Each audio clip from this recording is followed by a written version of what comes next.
Hi guys, welcome to another session of Let's Talk Processes. Today we'll be delving into graphics, the world of graphics, creative design, and video production.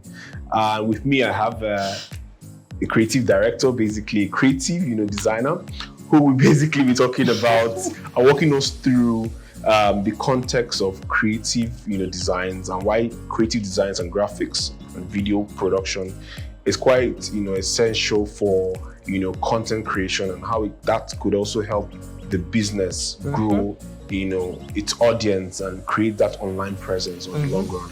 So I have a series of questions I'll be working with him, and there is one particular one here that I would like to ask you. It says, in your experience over the years, so how would you describe graphics with a professional touch? Okay, thank you everyone. Thank you for having me here. Graphics with a professional touch. I would say it has to do with lots of experience. Experience plays a great role, and professional touch. I'll also be mentioning the use of fonts, font size, also line spacing, because there are some fonts that they don't go well in a professional setting. There are some fonts that for, let's say, they go well, like, let's say, fonts really tells a lot about the kind of message you're trying to pass along.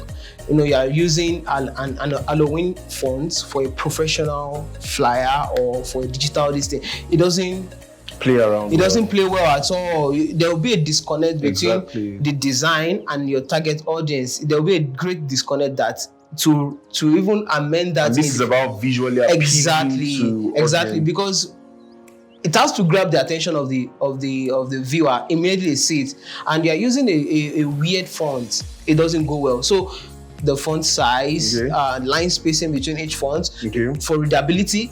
Let's say you are posting on social media platform, Instagram for example, and the fonts are so modeled up together, it doesn't appeal to readers to even read, because the eyes, there's something called white balance in graphics. You understand? So you have to, there's another, which is also very important. White balance plays a great role in your design. Not that all designs are everywhere, there's no space for the eyes to rest and all. So graphic design with a professional touch, experience plays a great role, but these are the few things I can actually mention right now, but there's still more. Font size, type of image you use. Let's say for example, now you have a business in Nigeria, your target audience is Nigerians, and you are making a design and you're using a white man picture. Not cool. It doesn't connect. It doesn't connect one bit. It doesn't connect one bit. You have to use an African American image, because it's hard to get a Nigerian man image. Just say African American. So let's say as a business owner, you want to do your design yourself. You can just go online, type African American. You see lots and lots of black people, women, men, kids, and all. So pictures, font size, font type, negative white balance.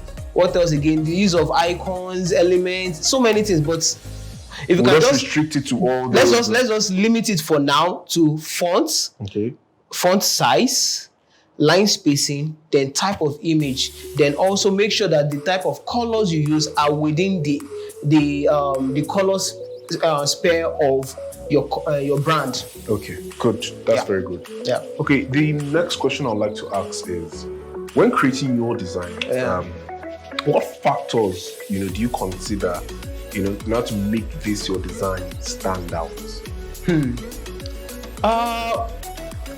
Before I hit your question right on the head, like hitting the nail on the head, the first thing that comes to my mind when it comes to designing is I think about my target audience. Because what's the use of a design that is not functioning? Yeah, your design is standing out, but yet it's not doing the proposed work it's supposed to do. So making your design stand out after following all the rules I just mentioned before we go to this question, that's use of fonts, size and all. The main thing here is, what is the design functioning? Now, what will make a design function? What will make a design stand out, so to say? experience will help you out. Experience, I keep on mentioning experience because experience as a result of accumulation of different knowledge from different places you played out, different industries you worked in. Exactly. So different designs you've done. So you know that, this one doesn't work, this one is working, this is that. But so to say, what will make your design stand out and function? Because it's a different thing to stand out and it's a different thing to function. Functionality in the sense of it getting to the target audience and also evoking that call to response. So I have a question. Okay. It might just be a bit. So I understand that having that sort of industry experience plays a very good role. But for a business owner that may not really be having that, sort of buoyancy to hire maybe a graphics expensive, but wants to put out content and doesn't have that like industry experience, what would you recommend? There are lots of free tools, easy tools to use. The number one that we all know is Canva. You can use Canva and make your designs yourself. It won't be as a creative designer is doing his own, but experience and all. But yours will stand out compared to other SMEs or other new startups that they are. How will I put it? Maybe per adventure, they just use all these. I've seen some posts or some business page that they just put text, WhatsApp status kind of this thing, and they put it like, so yours will stand out. I think still that level of how do I put it, that extra effort gives you that extra thought, and that seriousness, because people appreciate the level of work you put towards things. People will say that, you are not using a creative designer, but yet you are doing it yourself, but you are still making effort because you are still startup.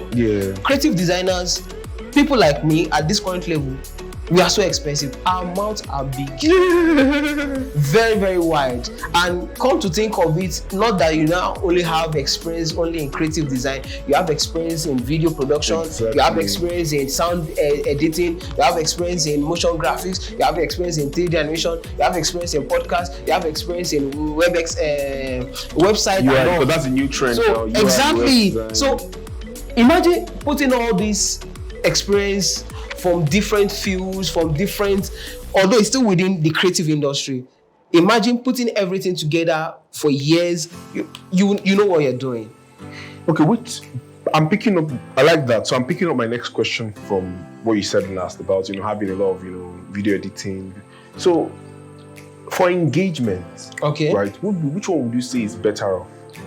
For the audience, would it be graphics or videos?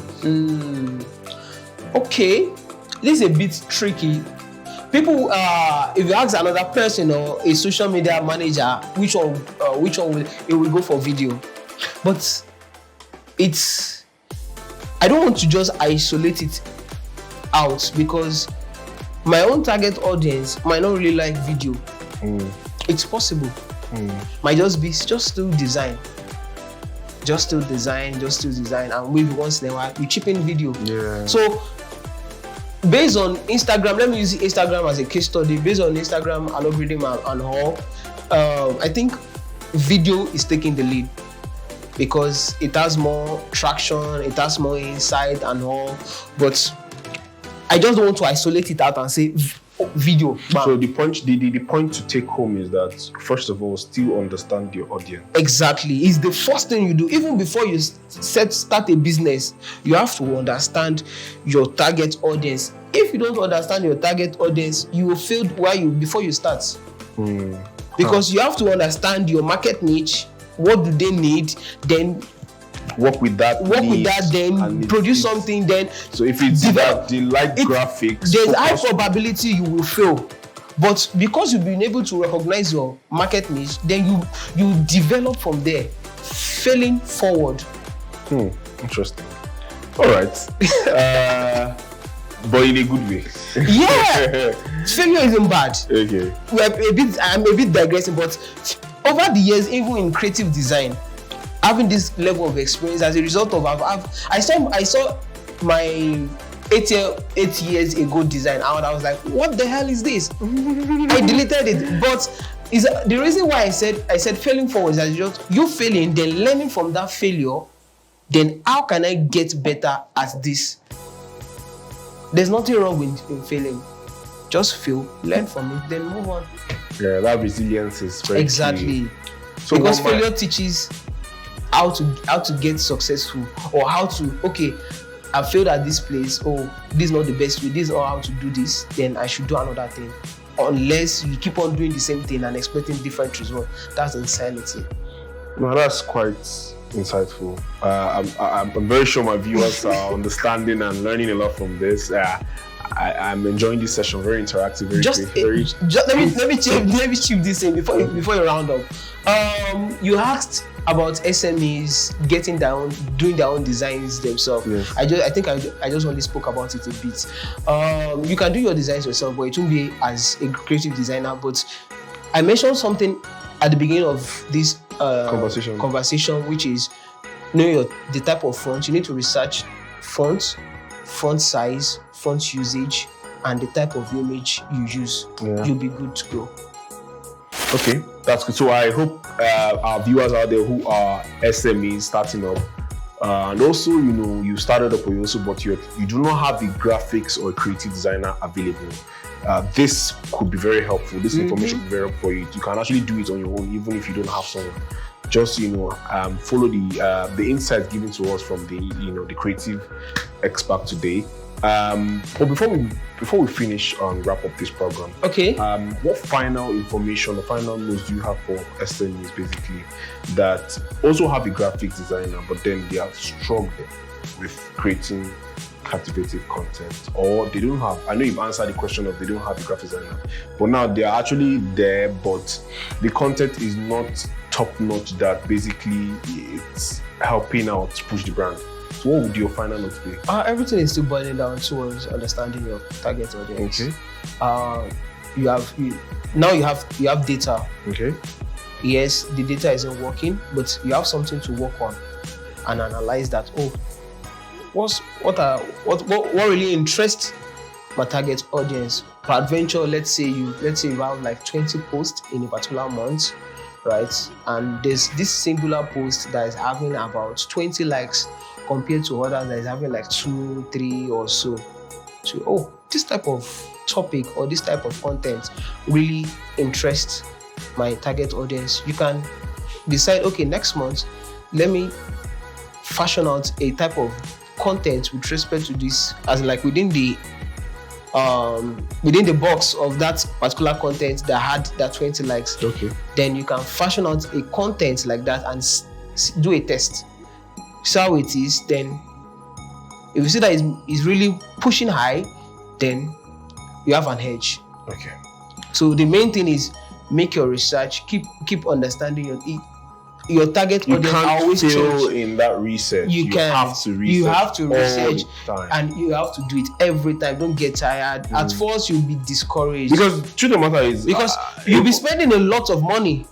Especially having guys like us, you'll be spending a lot of money, and you're saying, I'm not getting the traction, I'm not getting this thing and all. I do tell people social media is a long run game. It's not about now. It's a long run game. All right. Thank you so much for that. There you have it. I believe, like I said before, this session was very interactive, very insightful. I'm sure you've learned one or two things. Feel free to also research more. Like, this information is not really exhaustive.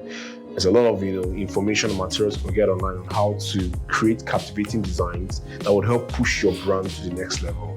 And until next time, it's bye from us.